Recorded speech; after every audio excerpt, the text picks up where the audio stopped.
रूस के राष्ट्रपति व्लादिमीर पुतिन 4 से 5 दिसंबर को भारत का राजकीय दौरा करेंगे। इस दौरान प्रधानमंत्री नरेंद्र मोदी से उनकी बातचीत होगी और राष्ट्रपति द्रौपदी मुर्मू उनके सम्मान में रात्रि भोज देंगी। ये साल 2021 के बाद पहली बार होगा जब व्लादिमीर पुतिन भारत रूस वार्षिक शिखर सम्मेलन के लिए भारत में होंगे। भारत और रूस दोनों ही राष्ट्र कई अहम मौकों पर एक दूसरे के साथ खड़े हुए नजर आए हैं। राष्ट्रपति पुतिन की इस यात्रा के दौरान भारत और रूस अतिरिक्त S-400 सिस्टम और सुखोई 57 लड़ाकू विमानों को लेकर रक्षा समझौते पर बात आगे बढ़ा सकते हैं। इसके अलावा रूस के कच्चे तेल पर अमेरिकी प्रतिबंधों के बीच ऊर्जा क्षेत्र में सहयोग पर भी बातचीत हो सकती है। विश्लेषक भी मान रहे हैं कि पुतिन की यात्रा भारत और रूस के रक्षा संबंधों को और मजबूत कर सकती है और साथ ही वैश्विक सुरक्षा को नया आकार दे सकती है। विशेषज्ञों का मानना है कि भारत और रूस दोनों एक दूसरे के करीब आ रहे हैं क्योंकि दोनों ही अमेरिका से दबाव महसूस कर रहे हैं। भारत रूस से बड़ी मात्रा में कच्चा तेल खरीद रहा है और इस वजह से हाल के महीनों में भारत ट्रंप प्रशासन के निशाने पर रहा है। हालांकि कई विश्लेषक ये भी मानते हैं कि ट्रंप की नाराजगी की असली वजह ये है कि मई में पाकिस्तान के साथ हुए सैन्य संघर्ष को खत्म करने का श्रेय मोदी ने ट्रंप को नहीं दिया, जिसको लेकर वो कई बार दावे भी कर चुके हैं। पुतिन की इस यात्रा से भारत और रूस दोनों की तरफ से दुनिया को एक संदेश जरूर जाएगा कि दोनों के पास शक्तिशाली दोस्त है। आज हुंकार में इसी अहम मुद्दे पर विस्तार से चर्चा करेंगे, लेकिन हुंकार की शुरुआत करेंगे बड़े सवालों के साथ। पहला सवाल, पुतिन की भारत यात्रा से पहले चीन और पाकिस्तान की बेचैनी क्यों बढ़ी है? ये सबसे बड़ा सवाल है। दूसरा बड़ा सवाल, ट्रंप भारत और रूस के बीच आ रही इस नई गर्मजोशी पर क्या प्रतिक्रिया देंगे? यानी जिस तरह से डोनाल्ड ट्रंप का रिएक्शन जो है वो भारत और रूस के जो खिलाफ नजर आ रहा है, कहीं ना कहीं दबाव की जो सिचुएशन क्रिएट की गई है, ऐसे में अब ट्रंप का क्या रुख होगा, ये जानना सबसे अहम होगा। तीसरा और अहम सवाल, क्या रूस के साथ भारत की बढ़ती साझेदारी एशिया में शक्ति संतुलन बदल देगी? ये सबसे बड़ा सवाल है। इन्हीं सवालों के साथ चर्चा की शुरुआत करेंगे और मेहमानों की रुख करेंगे जो इस चर्चा में हमारे साथ जुड़ चुके हैं। हमारे साथ सुशील कुमार सिंघल जी जुड़ चुके हैं, पूर्व राजदूत हैं। बहुत स्वागत है आपका टीएनपी न्यूज पर। और हमारे साथ कमांडर डॉक्टर भूषण दीवान जी जुड़ चुके हैं, रक्षा विशेषज्ञ के तौर पर। बहुत स्वागत है आपका भी टीएनपी न्यूज पर। सुशील जी, सबसे पहले आपसे समझना चाहूंगी, रूस के राष्ट्रपति व्लादिमीर पुतिन भारत दौरे पर आ रहे हैं। 4 से 5 दिसंबर तक उनका ये दौरा रहने वाला है। आपके अनुसार ये कितना अहम है ये दौरा? मुख्य बिंदु, इंपॉर्टेंट पॉइंट्स जो है इस दौरे के, वो आपसे समझना चाहेंगे। देखिए कमल जी, बात यह है कि जो विजिट हो रही है 2000, जैसा कि आपने कहा है कि 2000 लास्ट जो है दिसंबर 2021 में वो आए थे।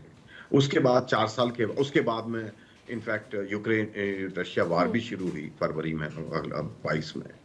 उसके बाद प्रेसिडेंट पुतिन का पहला दौरा है भारत के लिए। तो ये अपने आप में एक बहुत बहुत महत्वपूर्ण है कि 4 साल के गैप के बाद ये प्रेसिडेंट पुतिन की विजिट हो रही है इंडिया।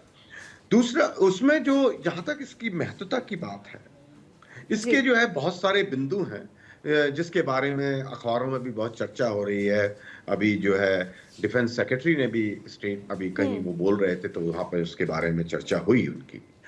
तो उसमें एक तो बात है कि बहुत क्लियर है कि डिफेंस के बारे में डील के डिस्कशन होगा, क्योंकि भारत और रूस के बहुत सारे प्रोग्राम हैं जिनमें कुछ समस्या आ रही है इम्प्लीमेंटेशन के बारे में।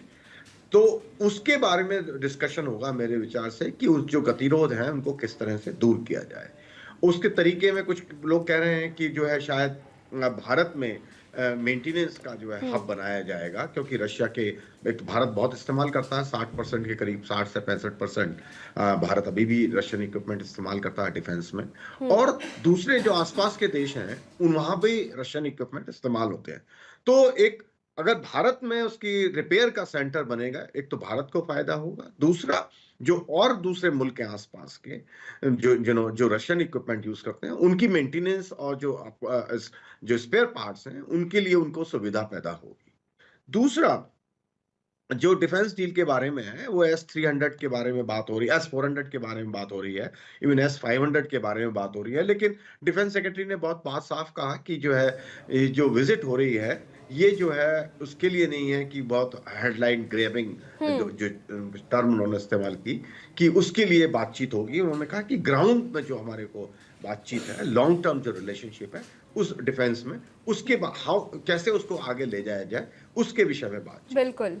दूसरा एक जो जो अगर मैं ट्रेड के बारे में बात करूं तो हमारा जो 2030 का एक टारगेट है कि जो है $100 बिलियन के करीब, $100 करोड़ का हमारा ट्रेड हो जाना चाहिए, जो कि अभी 60-70 करोड़ है, क्योंकि वो लेकिन ज्यादातर उसमें ऑयल का उसमें हिस्सा है।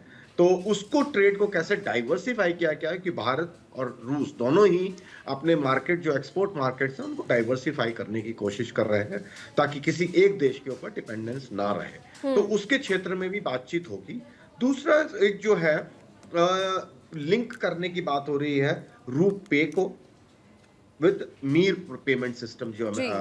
यूरोबल जो रूस का है, उससे फायदा ये होगा कि भारतीय जो है वीजा मास्टर कार्ड वगैरह का इस्तेमाल करने की जरूरत नहीं पड़ेगी। जब वो कहीं जाएंगे आप रूपे कार्ड से पेमेंट कर सकते हैं। तो जो वेस्टर्न सिस्टम्स हैं उनको जो है वो उससे अवॉइड किया जा सकता है। वही जो है उसी तरह की सुविधा ट्रेड में भी लाने की कोशिश की जाएगी, ताकि जो ट्रेड का हमारी रिलेशनशिप है वो अपने आप में बिना किसी की दबाव में आगे बढ़ सके। तो ये जो है ये मेरे ख्याल से मेजर होंगे, क्योंकि एक मेगा बिजनेस फोरम भी हो रहा है उनके बिल्कुल। दौरान में, जब विजिट के दौरान में। तो ये मेरे विचार से मेन जो विजिबल जो मेरे है चीजें हैं वो बिल्कुल उसके बारे मेन में ये बात हाइलाइट्स जो इस मुलाकात के इस दौरे के रहने वाले हैं। भूषण जी, रूस और भारत के संबंध काफ़ी पुराने हैं, समय समय के साथ अब ये बदले हैं, लेकिन मौजूदा हालातों की अगर बात करूं, करंट सिचुएशन की बात करूं, किस तरह की चुनौतियां दोनों देशों के सामने आपके अनुसार नजर आती है? इसके मुख्य पॉइंट्स क्या है जो दोनों के रिश्तों को और मजबूत करेंगे?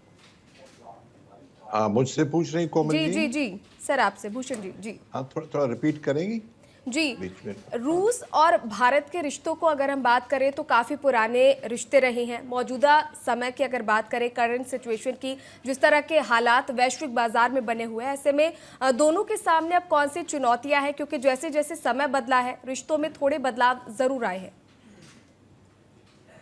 बिल्कुल कोमल जी, भारत की डिफेंस इक्विपमेंट की बड़ी हैवी डिपेंडेंस है रशियन सिस्टम्स पे। पर रशियन सिस्टम जो हम लेते हैं, हमारा एक्सपीरियंस है 50 साल से, 1971 से हम ले रहे हैं कि बड़े रिलायबल इक्विपमेंट है और सस्ता मिलता है, सस्ता, सुंदर और टिकाऊ, वेरी इफेक्टिव और इजी मेंटेनेंस। और एक प्रॉब्लम आ रहा है, जब से जी 3 साल से रूस यूक्रेन लड़ाई चल रही है, यूएसएसआर टूटा है, तो उसमें जो कई तो डिफेंस इक्विपमेंट मैन्युफैक्चरिंग यूक्रेन में, उज्बेकिस्तान में कई सारे थे। जी जब वो टूट गए तो उस टाइम से ही काफी कम हो गया है हमारे पास उनका डिपेंडेंस, उनसे रेगुलर सप्लाई आना रशिया से, सपोर्ट जो है कम हुआ है।